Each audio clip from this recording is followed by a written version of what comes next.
আজ আমরা Yamaha FZ-X গাড়ির মোবিল ফিল্টার কীভাবে চেঞ্জ করতে হয় এই টপিক নিয়ে আপনাদের মাঝে হাজির হলাম।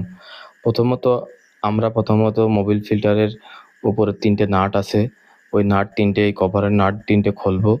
খোলার পরে আমরা মোবিল ফিল্টারটা বার করব। বার করার পর আমরা সুন্দরভাবে মোবিল ফিল্টার জায়গাটা সুন্দর করে ন্যাকড়া দিয়ে ভালোভাবে পরিষ্কার করে দেবো, আগের যাতে পোড়া মোবিলটা না থাকে। সুন্দরভাবে পরিষ্কার করে দিচ্ছি আমরা। মোবিলটা পরিষ্কার করে দেওয়ার পরে আমরা মোবিল ফিল্টারটা ইয়ামাহার অরিজিনাল এয়ার ফিল্টারটা দেব, যে মোবিল ফিল্টারের স্প্রিংটা ভিতরের দিকে থাকবে এবং মোবিল ফিল্টারের ছিদ্রটা বাইরের দিকে থাকবে। এরপরে আমরা কভারেরটা ভালোভাবে মুছে, আমরা যাতে মোবিলটা না থাকে ওই সাথে, এই জন্য আমরা ভালোভাবে মুছে নেব এবং নাট 3টে সুন্দরভাবে লাগাবো।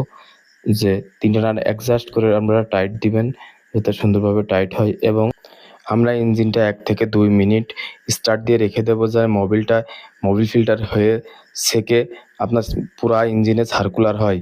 প্রতি 2000 কিলোমিটার পর পর আপনারা মোবিল ফিল্টারটি ফেলে দেবেন, এতে ইঞ্জিনটা ভালো থাকবে।